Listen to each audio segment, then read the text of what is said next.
Sean Fellows is an Iraq War veteran. He's the Republican in the race. And April Mastruluca is a liaison for the PTA. They're running for an open seat. Welcome to the program. Good to be here, John.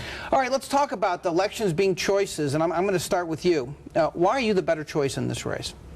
I think that my commitment to the community, living here for 40 years, being involved, active in schools, makes me a clear choice. Why over Mr. Fellows, though? I mean, they have to choose. Forget about parties. You're a Democrat, he's a Republican. Why are you a better choice? Why is your experience better for Carson City than his? I've spent time up at the legislature volunteering for different organizations, talking to legislators and learning about how the process works. What do you think? Well, John, I know I have a proven record of dedicated leadership and service, not only to this nation, but to the state of Nevada. And I believe our community needs leaders dedicated to improving it, and I am such a leader. Well, who's not dedicated to improving it, Mr. Fellows? All leaders are dedicated to improving it. The question is, why is your experience better than hers? One of the big differences, John, is my opponent is supported strongly by Democratic leadership and union bosses. And I believe it'll be politics as usual, while I, on the other hand, have spent many months building relationships, building coalitions of Republicans and Democrats and community leaders across the spectrum to best represent my community. So you're beholden to union bosses? That's what Mr. Fellows says. Well, what about it? In an early report, that's where a lot of my money came from, because that's who supported me and believed in me when I first started. But since then, I've gotten money from lots of different groups, and even from people at the doors as I'm out walking. Is it reasonable, though, to assume that you're going to be beholden to the people who gave you that early money because you would not have been competitive in the race because of that early money? Absolutely not. Why not? Because I believe in voting with my conscience and with what the people of District 29 need. Let's talk about what people of District 29 need. In fact, the economy is on everyone's mind these days. Obviously, it's by far the #1 issue in the political sphere.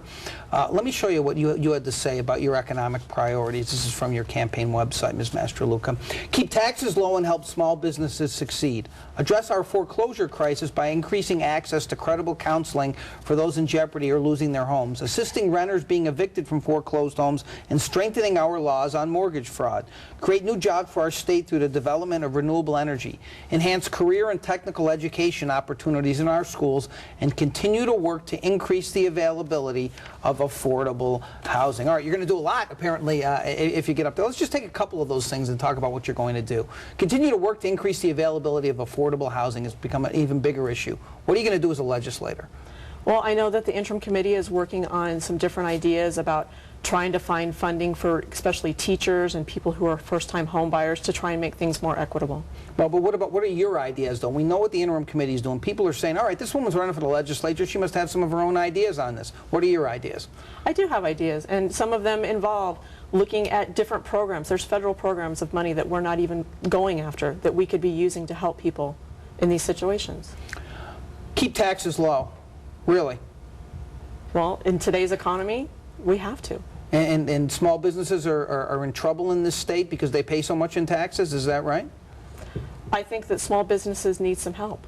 I think that we need to do what we can to make health care affordable for their employees so that they're not struggling to do that. So generally, in a time when we're having to cut the state budget, you think that small businesses are carrying their fair share of the load already? I think to some extent they are. What do you think? Well, I think clearly, John, that small businesses are the economic engine that drive our economy, and we need to ensure that they have the wherewithal to hire good employees, pay those employees the wages that they deserve, and also provide the health care that they need. But how are you going to do that? Well, I think it's important in this time of economic downturn that we do not reach into the pockets of Nevadans with another tax hike. We cannot tax ourselves into prosperity. When was the last time we reached into Nevadans' pockets with a tax hike? In 2003, over $836 million was raised by the 2003 legislative session, and that I think that those taxes were borne on the backs of hardworking Nevadan families. Really? How were they? What was in that tax increase in that package that was borne on hardworking Nevadans? What did hardworking Nevadans have to pay in that tax increase? An increase in the payroll tax affects the bottom lines of many families trying to make their own budgets meet.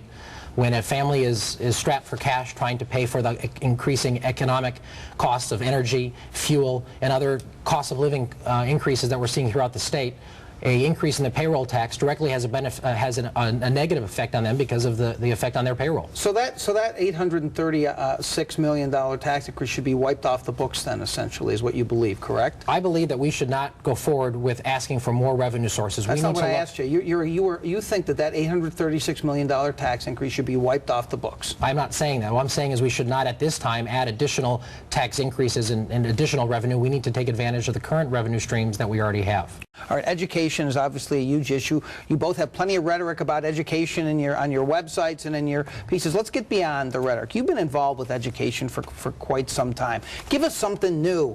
Holding schools accountable, making schools safe. We all know what the issues are. Give us something new. I think that we need to work on parent involvement. We talked about that before. Parent involvement is the key to making sure that children get a quality education. And we need to do everything we can to try and encourage parent involvement in schools. But you've been involved with the PTA. You can't go into houses and drag parents to schools. I think that's illegal. You can't do that as a legislator. That's not new either. Of course, we all wish that parents were more involved. What can you do as a legislator? Something new. I hate the term, but I'm going to say it. Think outside of the box here. I really want to look at bringing about legislation similar to something they have in North Carolina that would allow employees to take 4 hours of unpaid time a year off to volunteer in their child's classroom. What about more money? I know it's a crazy thought, but some people think that you need more money in education. Do you? I agree that we need some more money in education, but we need to look at the money we have in education first and figure out how it's being spent, and is it being spent wisely? Well, everyone says that, but what, I mean, yeah, some money isn't being spent wisely. I think we can probably come to that conclusion. But generally, you go up to Carson City, do you say, you know what, we're paying enough in student per pupil expenditures. Let's not raise that. Is that what you're going to say? Absolutely not. No, you want to raise it. But you don't want to raise taxes. I would love to raise it, but I don't think that in today's economy we can. I think that's something that we need to look at long term. It's a long term. Let me ask you something, Mr. Fellows. I see that you talk about, and I've heard this once or twice before, putting more money in the classroom. Yes, sir. What does that mean? It means reallocating the current education dollar. Right now, the state is spending less than 60 cents of every dollar in the classroom. We need to take the steps that have been shown in other states, and we mandate that 66 cents, 2/3 of every tax dollar, go into the classroom, paying our teachers the salary they deserve as the professionals that they are, putting more money into per pupil spending, and providing the essential resources to the front line of education. Well, are you saying that there's money that's being wasted in that money that's going down to the Clark County School District? Absolutely, and we saw it recently in a recent vote by the Clark County School District that you addressed here, the school board allocating $77,000 of taxpayer revenues to hire 2 out-of-state contractors to come in and evaluate at $2,000 a day underperforming schools. What that says to me, it's also a vote of no confidence in the administration. But a lot of people think that's a stupid expenditure, Mr. Fellows. It's crazy. $77,000. The education budget is like 10 figures. That's like this much here. Well, you can't do anything as a state legislator to direct money to the classroom, can you? Yes, we can, John. What can you do? Reaching across party aisles, Assemblyman Arbery has proposed legislation such as that I'm discussing right now, allocating 2/3 of every education dollar into the classroom, and in turn, that money goes where it is needed, in teacher salaries and in per pupil spending. You think we need more money in education? Clearly, we need more money in the classroom. Absolutely. More money in education in general. Are you satisfied with the per pupil expenditure the way it exists now?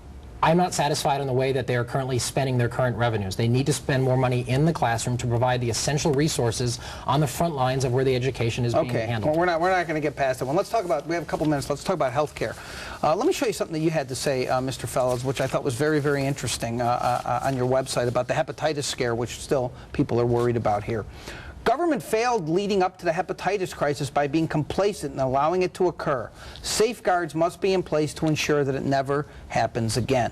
Now, here is something we see finally, a Republican criticizing a Republican. You're saying Jim Gibbons, the governor, was asleep at the switch. Are you not? I'm addressing the situation specifically at the ambulatory care facilities in Southern Nevada. Was the state asleep at the switch? I think that's a question, John, you need to ask the governor. What I think we need to do... I'm asking you what you mean by this. Do you mean that they were asleep at the switch? I'm saying that government failed its responsibility of providing... If we inspect prisons on an annual basis, but we don't inspect ambulatory care facilities on, I think, every 7 years, as it's been done recently, government failed by doing so. What do you think? Do you think that the state government failed in this case? I think that the regulations are way too lax. I mean, actually, using Mr. Fellows' analogy, we inspect restaurants 2 to 3 times a year. And to inspect surgery centers every 7 years is not acceptable. How often should they be inspected? I think that they need to be looked at every once or every other year.